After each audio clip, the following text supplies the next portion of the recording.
Hey guys, it's Kevin again, and this is going to be my review for Turn Season 1, Episode 3 of Cabbage and Kings. And, oh my god, guys, this was the episode, of the show that I've been wanting to see. This episode for me, I think was probably the best episode of the show so far. I don't know why, I think everything just really worked really well in this episode. I love where they're going with the show. I still don't understand why the show's called Turn. I still don't think that's the best title for the show. But either way, this episode, in my opinion, was just, it was really, really good, and I really loved it, and there was a lot of really big reveals in it. Not so much big reveals, but just, we got some really important information on some things. I'm definitely interested in seeing where some of this stuff goes. But let's just get to the episode, because I personally, as I said, I love this episode. I thought it was great, and I just thought it was a really, really great episode. So we'll just get started. So the main plot of this episode basically has to do with Abe. Of course it has to do with Abe. Abe is going off to New York with his father, and he's saying goodbye to Mary and Thomas. Mary states that she feels jealous that Abe's going to New York. She's kind of upset. And what I like about this scene is we do get to see a little bit more of the marriage between Abe and Mary. In fact, this episode, we saw more of Mary than we've ever seen. And I think that's one of the things I love most about this episode. Is one of my big complaints about this show is that, Mary, we didn't see a lot of her. We didn't know much about her, marriage with Abe or anything like that. So I definitely enjoyed seeing that in this episode. But basically, Richard and Abe are going on this business trip. He's showing him the route that they're going to take, and, they're going to New York Island, and a patriot-leaning farmer agrees to, and basically, we then see, Ben and Ben pulled Caleb aside, and Caleb went to visit Abe and gather new intelligence. He wants him to do that.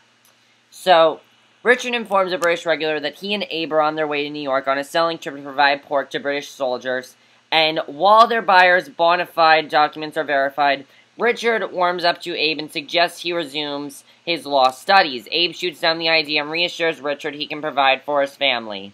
And Caleb tells the militiamen guarding Simcoe and brothers Quill, Eben, and Newt, and that he's riding ahead to scout, and after he leaves, Eben suggests Caleb is deserting and worries that they're fighting for the losing side.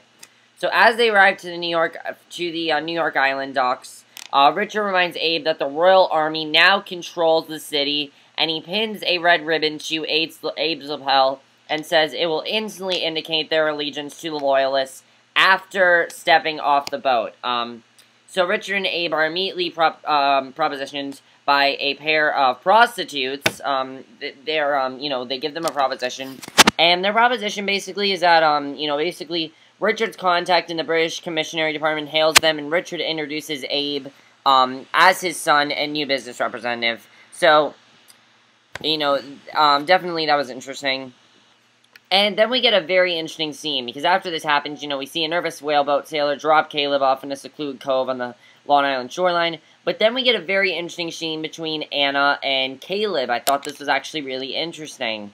Anna sees this black petticoat hanging from the clothesline, along with a few black pieces from the straw from her barn. And when she goes to the barn, expecting to find Abe, because she doesn't know that Abe's on a business trip, Caleb surprises her instead. Caleb is chagrined to learn Abe is away in New York, and Caleb did not know this either. No one really knew that Abe went away, so he's surprised too. But Caleb declined, and basically, Anna wants to help him collect intelligence, says, oh, maybe I can help you gather some information, maybe I could help you with that, and Caleb just says, no, this is man's work, this is not for a girl, and that, in that time period, that was how it was. And Anna is furious about this, she's so upset, she's basically telling him, oh, you just don't want me to help you because I'm a girl, it's really unfair that you do this to me, I'm tired of doing this through you, I'm tired of acting, I'm tired of doing this, and basically just being your slave all the time, I'm tired of it,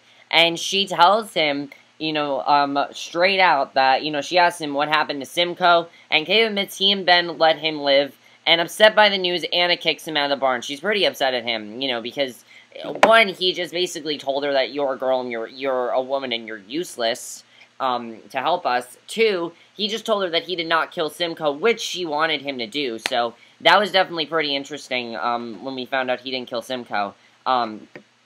So Richard and Abe dine with Colonel Cook in the mansion, and Cook has appropriated from rebel sympathizers, and after Cook rejects Richard's asking price for pigs, Abe proposes a scheme by which Cook would profit from reselling the pigs to a quartermaster, and Cook agrees and accepts Richard's price.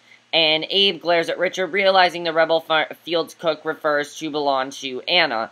By the way, at this point, Richard and Abe's plot was a little bit boring, but it does get really interesting later. So then Caleb returns to a shoreline, and he finds that the boat is gone. He doesn't know where it is, but it's gone. And, Mary, you know, then finds out from, Mary is with, Ensign Baker. You know, that the town, I think he's the town mayor or something like that. But she basically finds out that Abe has been frequenting, Strawn Tavern since Sela's arrest, and she's pretty upset by this, you know, because she did not know this. So Caleb asks Anna to check the wharf for unattended boats he can steal, and as they chat, Caleb worries that Abe will abandon the cause once he learns that Simcoe is still alive. He decided that, you know what, she would be of use to us, I guess, you know, she'll help us. So Abe attacks Richard for claiming Sela Strawn's cauliflower crop and trying to sell it, and Richard orders Abe to take responsibility for his family, and Abe points out that he honored Richard's responsibilities when he wed Mary, and then he storms out. You know, that was a pretty big scene, because he finds out, you know, he finds out all this stuff, and I just thought that was, you know, pretty interesting the way that worked out. I thought that was a pretty big scene. I definitely really enjoyed that scene, and I just thought that was very well done, you know, because he's yelling about it.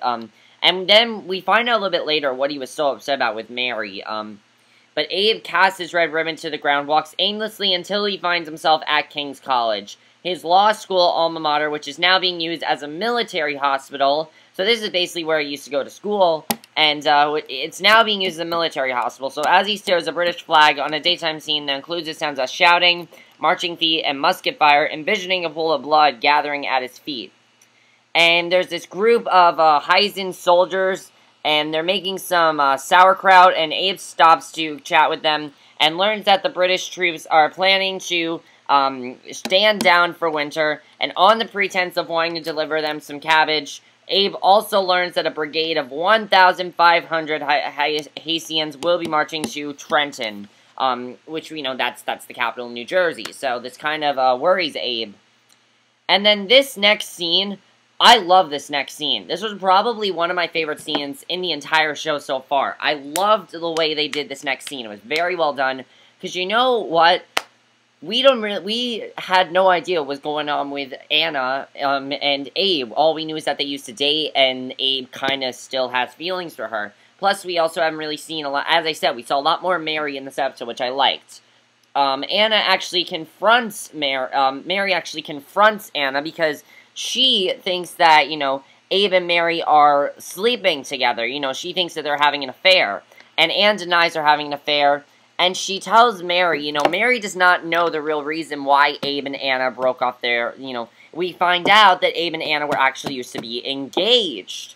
You know, we didn't know the reason why they broke off their engagement, though. And no one really knew. And this is a pretty big reveal when we find this out. Basically, Richard decided, that Mary and Abe got married because Mary's original fiancé, who was Abe's brother, died. So this was all Richard's idea, to get Mary and Abe together. So not only are Mary and Abe together, they're in an arranged marriage. That's why we have not seen any chemistry from them. That's why you haven't seen much chemistry or anything like that, because they're in an arranged marriage. So I definitely thought that was probably one of my favorite scenes in the entire show so far. It answered a lot of questions that I had, and, you know, I'm definitely looking, I definitely, that scene was that was great. I love that we finally got answers to that question, because that was something that I was wondering myself. I was just wondering, you know,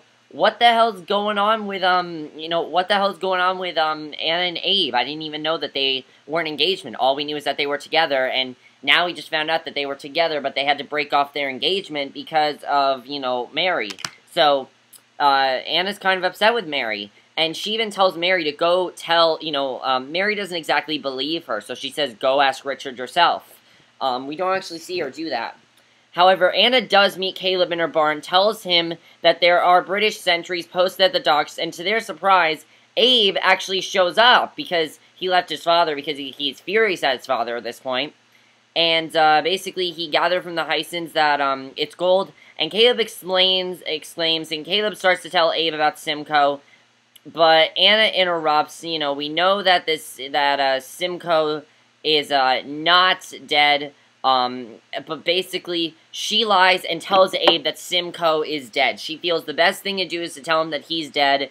But Caleb knows the truth. So I'm wondering if Abe is going to find out that Simcoe is still alive. I'm thinking he's eventually going to find out, but Anna lied to him. So I don't know what's going to happen there. However, I think that eventually, Abe is going to find out that Simcoe is very well alive. He's not dead, and he's not dead. So I'm thinking that's probably what's going to happen here.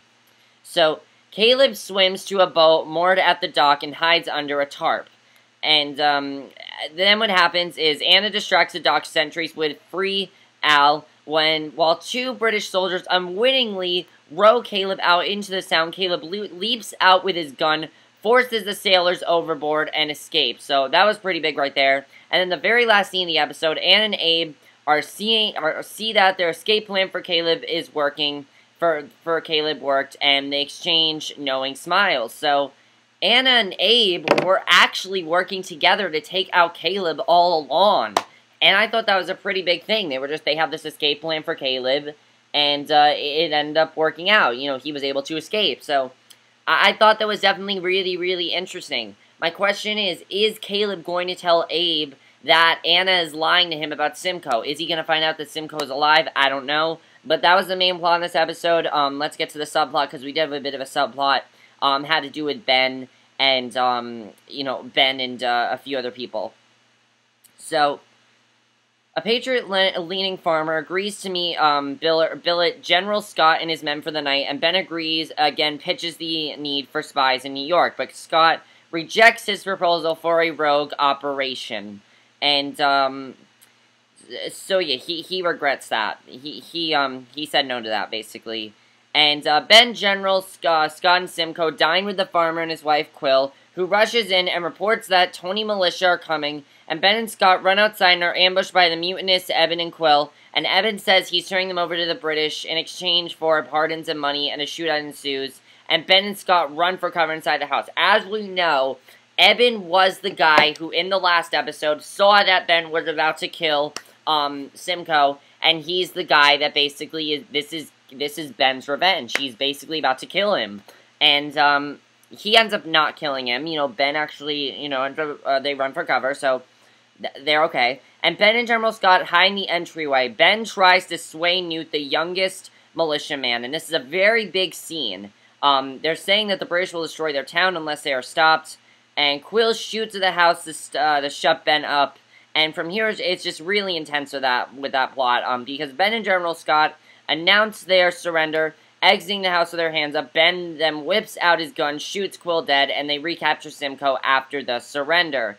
So, now that they have Simcoe, will they actually kill him? I don't know. However, there was one other scene after this. I'm kind of interested in seeing where this is going to go. General Scott informs Ben that he's received word that Washington is safe at this point. General Washington, that's the guy they're working for, obviously, because he was the general of the American soldiers. He's received word that he's actually safe. So, he executes Eben and orders Ben to shoot Newt, or he will face a court-martial.